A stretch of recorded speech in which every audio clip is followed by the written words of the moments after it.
正正就係因為呢啲咁嘅信念或者價值觀，去為咗保護我哋，佢冇隨住我哋嗰個物理上嗰嘅增長咧而去改變啊。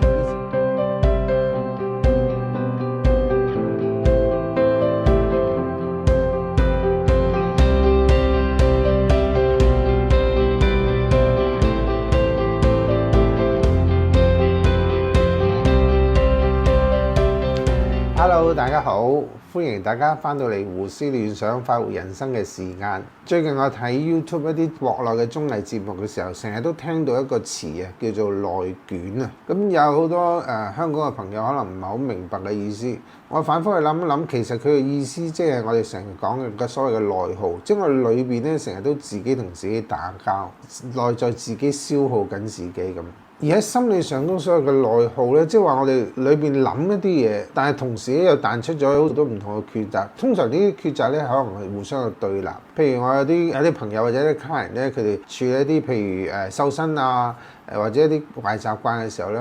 就經常遇到啲咁嘅情況。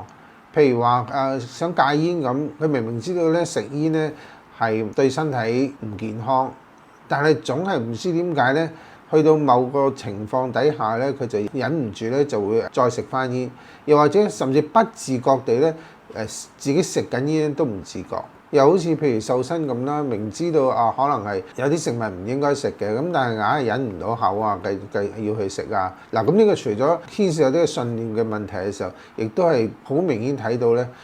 我哋嘅內在潛意識裏邊咧有一份嘅驅動力，可能我哋唔清楚係乜嘢嚟嘅。但係佢正正係驅動到我哋去做一啲我哋意志力我哋意識上都唔想做嘅事情。咁甚至有啲基督教嘅朋友咧，就更加去引用聖經咧，喺新約裏邊，使徒保羅咧咁有一段咁嘅説話嘅，因為立志要入為善由得我，只是行出來由不得我，故此我所願意嘅善我反而唔做，我所不願意嘅惡我倒去做。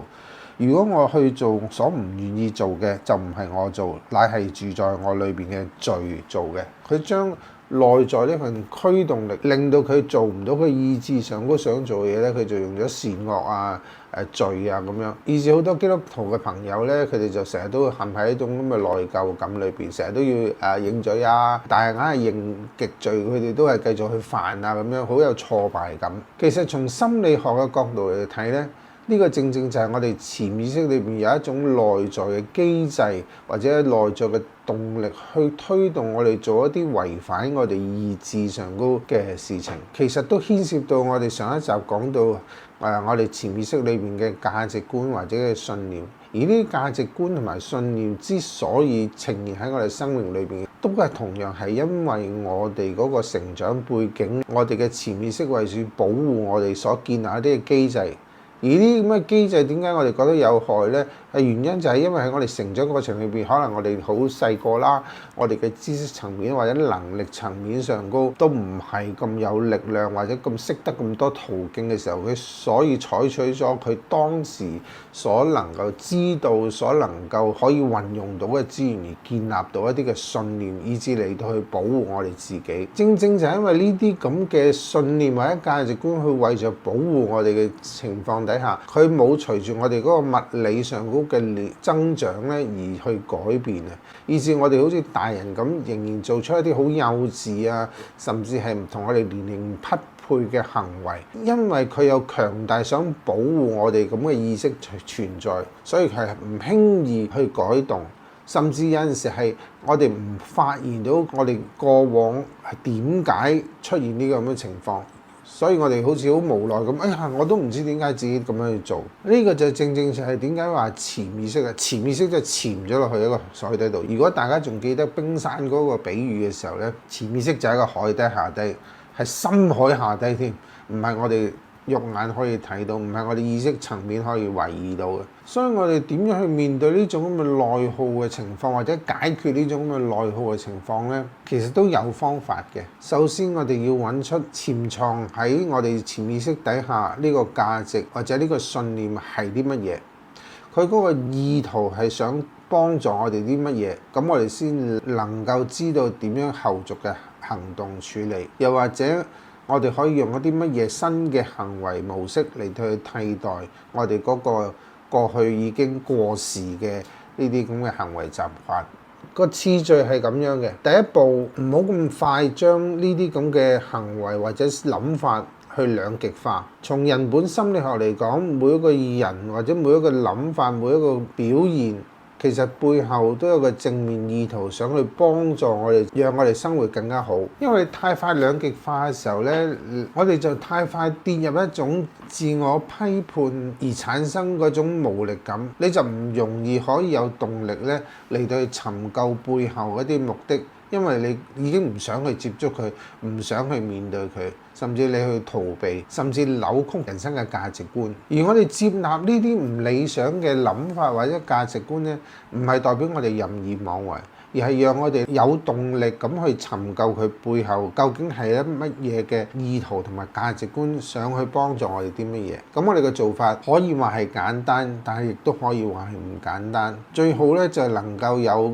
朋友，甚至可能你揾專業嘅人士嚟到去幫助你嚇，因為自己同自己做嘅時候就好容易去放過自己嘅，因為去為自己提出好多嘅問題嚟到追問自己，以致你先至能夠去發現到我哋深層嘅裏邊究竟係一個咩嘅價值觀或者信念嚟到驅使到我哋做一啲我哋意志上覺得唔理想嘅行為。做法好簡單。首先我哋即係揾個安靜冇人打擾嘅地方咯，然後你慢慢做幾次嘅深呼吸，讓自己整個人身心精神安靜落嚟，放鬆落嚟。咁然後你就開始去提問自己啦。我哋就以去戒煙咁問自己，食煙嘅目的係乜嘢呢？又或者你問自己，食煙俾到自己乜嘢嘅好處呢？有啲咩得益呢？嗱，你記住唔好批判下，你話唔好嘅，根本唔好，唔使諗。嗱，咁就停咗喺度，塞咗喺度啦嚇。你想問我究竟點解我要食煙呢？可能如果你諗起咧，你經常係乜嘢情況底下就會食煙嘅時候，仲更加理想添。咁你話點解我喺呢個時間或者呢個咁嘅情景我要食煙呢？食煙想幫我得到啲乜嘢嘅好處呢？譬如可能係令到我放鬆啲咁樣。咁嗱，你要繼續提問嘅喎。咁你就要問啦，點解我需要呢個時候放鬆呢？咁可能你睇咗唔好咁緊張啦。嗱，唔好咁緊張一個負面嘅 terms 嚟嘅。我哋要揾我哋嘅正面意圖嘅時候呢，如果我哋帶出咗唔好咁緊張，我哋就要問唔好咁緊張係即係乜嘢呢？要揾一個正面嘅意思係乜嘢呢？咁可能佢就會跳出嚟，譬如話係我想令自己舒服啲譬如有啲年青人我想俾人覺得我大個，咁你繼續去追問啦。咁點解我需要人哋覺得我大個呢？一路繼續揾譬如可能係我想被肯定啦，我想俾人睇到啦，我想俾人覺得我成熟啦，等等，一路一層一層一層都追問。通常呢，就追問到呢一啲比較抽象、籠統而宏大一啲嘅正面價值，譬如話自由覺得感受愛覺得自己有價值咁呢啲咁嘅比較籠統啲、宏大啲嘅情況。咁幾時先停呢？通常咧，你發覺喺一兩個 terms 或者兩三個 terms 不斷咁重複出現嘅時候咧，咁你知道呢個好大機會咧，就係我哋終極其實透過我哋呢個我哋覺得唔理想嘅行為而獲取嘅個背面嘅一個正面嘅意圖或者價值。知道呢個價值嘅時候咧，咁我哋就可以就即係落翻嚟就會問，咁如果我要得到呢一種譬如話我覺得自由嘅感覺，除咗食煙之外，仲可以做啲乜嘢呢？咁嚟到去揾一啲具體嘅行為，譬如話我食香口膠啦，做深呼吸啦，做運動啦，諸如此類一啲正面嘅行動，最好都你諗3個行動。當然係你要認識咧，你要識得點去做噶啦嚇，咁先會容易啲，以至你能夠知道咧原來我去到嗰個情景裏邊，我唔需要再去用食煙嚟到去俾到我嗰個價值，譬如話輕鬆自由嗰個感覺，而我哋可以用運動或者食香口膠或者係其他嘅活動嚟去替代咗我哋嗰個唔理想嘅行為。如果你想加深嗰個你新